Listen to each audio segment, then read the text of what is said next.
Quantities की अगर मैं क्लासिफिकेशन की बात करूं, तो अगर मैं डिपेंडेंसी की बात करूं तो डिपेंडेंसी के अकॉर्डिंगली ये दो तरह की क्लासिफिकेशन में आता है। पहली फंडामेंटल और दूसरी डिराइव्ड। अब फंडामेंटल जैसा कि नाम से आपको पता चल रहा होगा, ये इंडिपेंडेंट क्वांटिटीज होती हैं। इंडिपेंडेंट का मतलब क्या होता है, यानी कि जो किसी भी दूसरी क्वांटिटीज पर डिपेंड ना करे, ऐसी क्वांटिटीज को इंडिपेंडेंट बोलते हैं। अब आप सोच रहे होंगे दूसरी क्वांटिटी पर किस तरह से डिपेंड ना करे, एक एग्जांपल से समझते हैं। अगर मैं बात करता हूं मास की, तो मास अपनी डेरिवेशन के लिए, अपने आप को ड्राइव करने के लिए किसी भी दूसरी क्वांटिटी का एग्जांपल नहीं लेती है, तो मास एक क्या हुआ, इंडिपेंडेंट क्वांटिटी हुई। इसी तरह से बहुत सारी इंडिपेंडेंट क्वांटिटीज होती हैं जिसको हम लोग एसआई सिस्टम के अकॉर्डिंगली 7 पार्ट्स में डिवाइड करते हैं। अब आप एसआई सिस्टम की बात करें, देखिए इंटरनेशनल लेवल पर एक ऐसा सिस्टम बनाया गया है जिसमें किसी भी क्वांटिटीज को एक कॉमन तरीके से देखा जाता है, कॉमन तरीके से मेजर किया जाता है। बस उसी सिस्टम को हम लोग एसआई सिस्टम बोलते हैं, यानी कि इंटरनेशनल लेवल का सिस्टम जहां पर हर क्वांटिटीज का एक कॉमन वे होता है उसको मेजर करने का।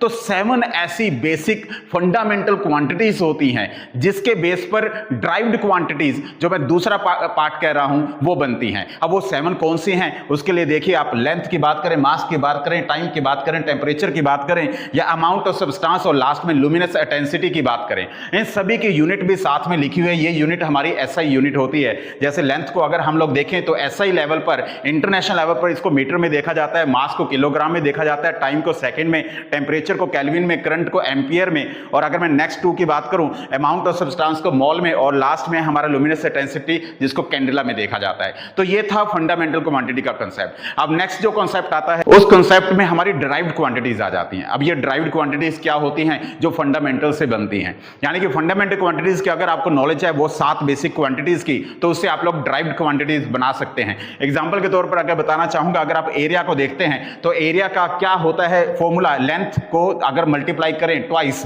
तो एरिया बनता है, जिसको हम लोग मीटर स्क्वायर में भी कह सकते हैं, क्योंकि लेंथ को हम लोग मीटर में मेजर करते हैं, दूसरी लेंथ को भी मीटर मेजर करते हैं, तो इसका आप स्क्वायर करेंगे तो यहां पर ये ड्राइव होकर आ रही है। किससे ड्राइव होकर आ रही है, लेंथ से ड्राइव होकर आ रही है। ऐसे वॉल्यूम को आप देख सकते हैं, वेलोसिटी को देख सकते हैं, एक्सेलरेशन को देख सकते हैं। ये जितनी भी क्वांटिटीज हैं जो दूसरी बेसिक क्वांटिटी से ड्राइव हो रही हैं, ये सभी हमारी ड्राइव्ड क्वांटिटी का एग्जांपल होते हैं।